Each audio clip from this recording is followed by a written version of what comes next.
السلام عليكم ورحمة الله وبركاته. بسم الله الرحمن الرحيم. الحمد لله رب العالمين، والعاقبة للمتقين ولا عدوان إلا على الظالمين، وأشهد أن لا إله إلا الله ولي الصالحين وملجأ الخائفين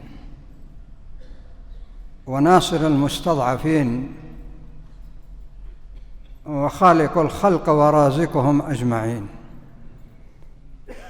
وما من دابة في الأرض إلا على الله رزقها ويعلم مستقرها ومستودعها كل في كتاب مبين. وأشهد أن محمدًا عبد الله ورسوله سيد الأولين والآخرين وإمام الأنبياء والمتقين، صلى الله وسلم وبارك عليه وعلى آله وصحابته أجمعين. أما بعد،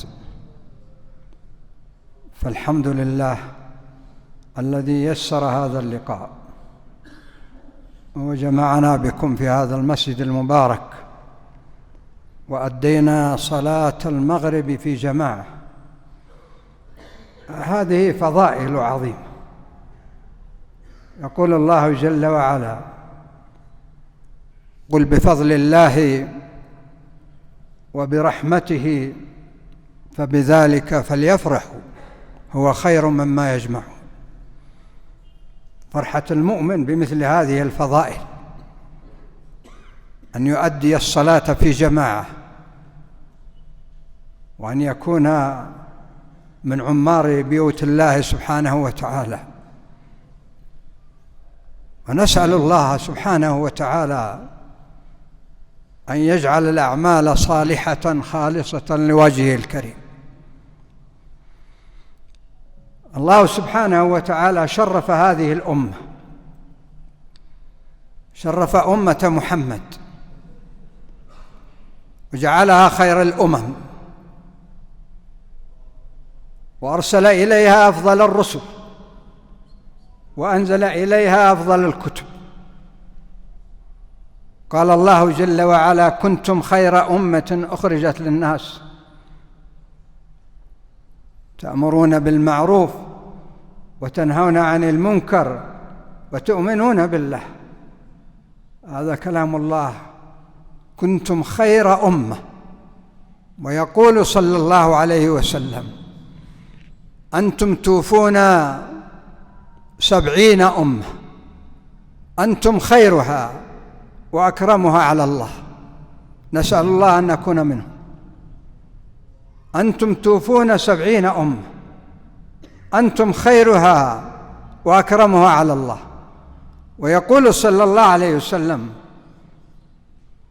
أهل الجنة 120 صفا، أمة محمد 80 صفا. بقي كم؟ 40 صفا. لكم أمة؟ ل69 أمة. وأمة محمد نالت هذا النصيب العظيم في الجنة بفضل الله جل وعلا، ثم بفضل نبيها وبفضل كتاب الله جل وعلا. هذه الأمة المباركة إذا تمسكت بكتاب الله وبسنة رسوله صلى الله عليه وسلم حققت هذه المعاني العظيمة. فنسأل الله أن نكون منهم حقا. الله سبحانه وتعالى لا تنفعه طاعتنا ولا تضره معصيتنا. هو الغني عنا ونحن الفقراء إليه. يا أيها الناس أنتم الفقراء إلى الله والله هو الغني الحميد.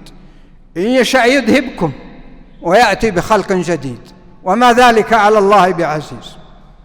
خلقنا لأمر مهم وهو عبادته، فإن عبدناه واستقمنا رفعنا وشرفنا، وإن لم نعبده فلا حاجة لنا. قال: وإن تتولوا يستبدل قوما غيركم ثم لا يكونوا أمثالكم. عزك أيها الإنسان، وشرفك أيها الإنسان، ورفعتك أيها الإنسان في عبادة الله. ثم انظر رعاك الله، انظر لقدر الله عندك وتعظيم أمر الله عندك وفي قلبك، فأنت بحسب ما لله عندك. إذا عرفت نفسك عرفت ربك. إذا عرفت نفسك أنك عبد، عرفت الله أنه الإله المعبود. إذا عرفت نفسك أنك الضعيف، عرفت الله أنه القوي العزيز. إذا عرفت نفسك أنك الفقير، عرفت الله أنه الغني الكريم. إذا عرفت نفسك أنك مخلوق، عرفت الله أنه الخالق. وبهذا لا يمكن الإنسان أن يعرف الله إلا إذا عرف نفسه. وقدرك عند الله جل وعلا بقدر ما لله عندك من التعظيم والاستقامة والمهابة. العبودية أيها الإخوة، العبودية هي التذلل والخضوع والاستكانة والتعظيم والإجلال لله جل وعلا مع المحبة. عبودية ليس فيها خشوع وليس فيها رغب وليس فيها رهب، عبودية هشة. الله جل وعلا يصف عباده الصالحين، قال: والذين يؤتون ما آتوا وقلوبهم وجلة أنهم إلى ربهم راجعون.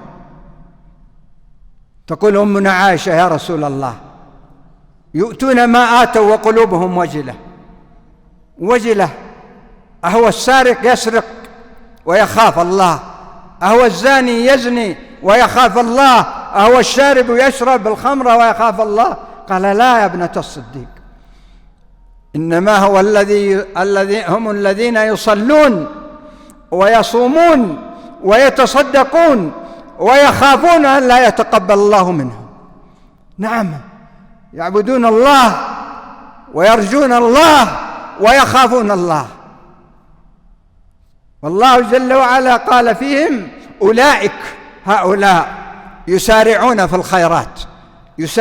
في الخيرات وهم لها سابقون. هم أهل السبق إلى الخيرات. عباد الله، الله ربط الجزاء مع العمل، الله ربط الجزاء بالعمل، وعلى قدر عملك تأخذ أجرك. الله سبحانه وتعالى لا يظلم مثقال ذرة. يقول جل في علاه: وإن تك مثقال حبة من خردل، وإن تك مثقال حبة من خردل، الله سبحانه وتعالى يضاعفها. وإن تك حسنة يضاعفها ويؤتي من لدنه أجرا عظيما. الله يا عبد الله، ما تدري متى تلقى الله، فاحرص أن تلقى الله جل وعلا وأنت على جادة، وأنت على حقيقة، وأنت على عبادة تقربك إلى الله سبحانه وتعالى. من العبادات التي لا تكلف الإنسان، لا تكلفه وليست عليه بمشقة، ذكر الله جل وعلا، ذكر الله سبحانه وتعالى. الله جل وعلا يقول: فاذكروني أذكركم، فاذكروني أذكركم واشكروا لي ولا تكفرون. إذا ذكرت الله ذكرك الله، في الحديث القدسي عن نبينا صلى الله عليه وسلم فيما يرويه عن ربه قال: أنا عند ظن عبدي بي، أنا عند ظن عبدي بي. ما تظنون في ربكم، ما تظنون بربكم. هو الكريم، هو العظيم، هو الرؤوف، هو الغفور سبحانه وتعالى، هو أرحم الراحمين، هو أكرم الأكرمين. قال: أنا عند ظن عبدي بي وأنا معه إذا ذكرني، وأنا معه إذا ذكرني. فإن ذكرني في نفسه ذكرته في نفسي، وإن ذكرني في ملأ ذكرته في ملأ خير منهم. وإن تقرب إلي شبرا تقربت إليه ذراعا، وإن تقرب إلي ذراعا تقربت إليه باعا، وإن أتاني يمشي أتيته هرولة. الله أكبر. الله يحب عبده إذا أقبل إليه فيفتح له طرقا من الخير تقربه إليه زيادة. نعم، ذكرك لله جل وعلا من أفضل العبادات. اسمع هذا الحديث، اسمع هذا الحديث في فضل الذكر. يقول نبينا صلى الله عليه وسلم: ألا أدلكم على خير أعمالكم وأزكاها عند مليككم وأرفعها في درجاتكم وخير لكم من إنفاق الذهب والفضة، وخير لكم من أن تلقوا عدوكم فتضربوا أعناقهم ويضربوا أعناقكم؟ قالوا: بلى يا رسول الله. قال: ذكر الله، ذكر الله جل وعلا، ذكر الله سبحانه وتعالى خير من هذا كله. نعم، والله سبحانه وتعالى يمتدح الذاكرين ويزيد في أجور الذاكرين. وهذا الذكر كما قال سبحانه وتعالى أمرنا بالإكثار من الذكر، بالإكثار، لأن قلة الذكر من صفات المنافقين. أما أهل الإيمان فهم يكثرون الذكر. قال: فاذكروني أذكركم. وقال: يا أيها الذين آمنوا اذكروا الله ذكرا كثيرا وسبحوه بكرة وأصيلا. اذكروا الله ذكرا كثيرا.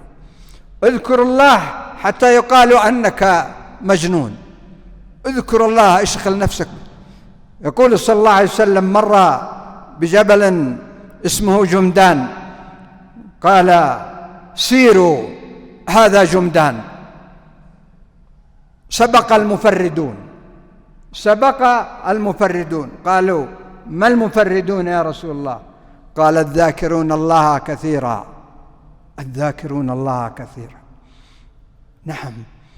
قال الله سبحانه وتعالى: إن المسلمين والمسلمات والمؤمنين والمؤمنات، ثم ذكر صفات حتى قال: والذاكرين الله كثيرا والذاكرات أعد الله لهم مغفرة وأجرا عظيما.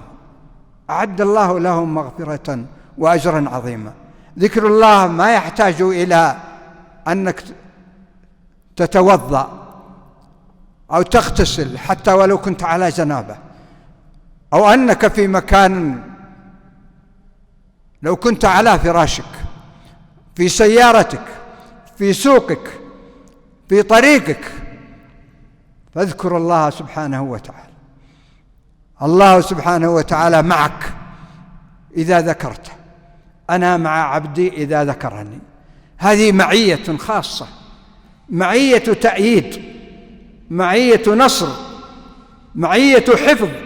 إذا كان الله معك، إذا كان الله معك فمعك الفئة القوية التي لا تغلب، ومعك الهادي الذي لا يضل. الله سبحانه وتعالى يعظم أجر الذاكرين، يعظم أجر الذاكرين. التسبيحة والتحميدة والتهليلة هذه عند الله سبحانه وتعالى كما أخبر نبينا صلى الله عليه وسلم أفضل الكلام وأحب الكلام إلى الله. إذا أردت أن تتكلم في أمر وتريد رفعتك فليس معك أفضل من ذكرك لله سبحانه وتعالى. اسمعوا هذا الحديث، وهو حديث صحيح، حديث صحيح في صحيح الترغيب والترهيب، وقال عنه الألباني صحيح. يقول فيه صلى الله عليه وسلم: من هاله الليل أن يكابده، أي ما استطاع أن يقوم الليل، وبخل بالمال أن ينفقه، وجبن عن العدو أن يقاتله، فليكثر من سبحان الله وبحمده، فليكثر من سبحان الله وبحمده، فإنها أحب إلى الله. اسمع فضل هذه الكلمة: فإنها أحب إلى الله من جبل ذهب تنفقه في سبيل الله. انظر هذا الفضل العظيم. فليكثر من سبحان الله وبحمده. انظر لنصيبك هذا اليوم من هذه الكلمة، سبحان الله وبحمده. فليكثر من سبحان الله وبحمده فإنها أحب إلى الله، أحب إلى الله من جبل ذهب تنفقه في سبيل الله. هذا من فضائل الذكر. الذكر يبيض الوجه، ينور القلب، يشرح الصدر. الذكر يرفع درجات العبد. إذا قلت سبحان الله كتب لك 10 حسنات.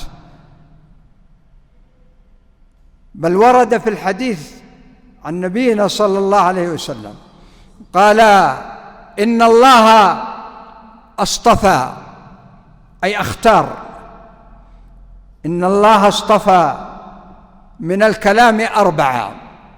اسمع صفوة الكلام، 4 كلمات: سبحان الله، والحمد لله، ولا إله إلا الله، والله أكبر. هذا صفوة الكلام وصفوة الذكر. فإذا قال العبد سبحان الله كتب الله له 20 حسنة ومحى عنه 20 سيئة. فإذا قال الحمد لله رب العالمين من نفسه زاد الحمد لله رب العالمين، زاد رب العالمين، كتب الله له 30 حسنة ومحى عنه 30 سيئة. والله أكبر 20 حسنة ويمحى عنه 20 سيئة. ولا إله إلا الله 20 حسنة ويمحى عنه 20 سيئة. انظر، احسب كم تخرج به من الحسنات وكم يمحى عنك من السيئات. فاذكروا الله وأكثروا من ذكر الله. وأسأل الله الذي جمعني بكم في هذا المسجد أن يجمعنا يوم القيامة في الجنة. من ذكر الله جل وعلا هو الاجتماع في بيوت الله والاجتماع على ذكر الله، مثل هذه الجلسة المباركة، مثل هذا المجلس العظيم. هذا مجلس يحبه الله ويحب أهله، ويباهي بأهله ملائكته، يباهي بهم، يمدحهم عند الملأ الأعلى. نسأل الله أن نكون منهم. الملائكة تحفكم إن شاء الله، الملائكة تحف هذه المجالس. الرحمة تغشاهم، معنى تغشاهم تغطيهم من جميع جهاتهم، السكينة تتنزل عليهم. الله يذكرهم في من عنده، الله يذكرهم في من عنده. ما أجمل هذه المجالس وما أعظم أجرها، وأسأل الله أن أكون وإياكم من أهلها، وممن يمتدحهم الله وممن يذكرهم الله. فاحرصوا رحمكم الله وقدموا لأنفسكم، قدموا لأنفسكم. ذكر الله يغيظ الشيطان، ذكر الله يغيظ الشيطان ويقمعه ويخزيه ويخنسه ويصغره. ذكر الله سبحانه وتعالى يرضي الله سبحانه وتعالى. اللهم اكتبنا في الذاكرين، وأدخلنا برحمتك في عبادك الصالحين، واغفر لنا ولوالدينا ولجميع المسلمين. اللهم باسمك العظيم الطيب الطاهر المبارك الأحب إليك، الذي إذا دعيت به أجبت، وإذا سئلت به أعطيت، وإذا استرحمت به رحمت، نسألك يا كريم ويا عظيم كما جمعتنا في هذا المسجد أن تجمعنا يوم القيامة في الجنة، حتى نتذاكر هذا المجلس. فقلت وقولك الحق، فأقبل بعضهم أي أهل الجنة على بعض يتساءلون، قالوا إنا كنا قبل في أهلنا مشفقين فمن الله علينا ووقانا عذاب السموم، إنا كنا من قبل ندعوه إنه هو البر الرحيم. اللهم إنا ندعوك أن تجمعنا في الجنة بآبائنا وأمهاتنا وأزواجنا وأولادنا مع النبيين والصديقين والشهداء والصالحين برحمتك أنت أرحم الراحمين. وصلى الله وسلم وبارك على نبينا وعلى آله وصحابته أجمعين. جمعية الدعوة والإرشاد وتوعية الجاليات بأبها، بالدعوة نحيا.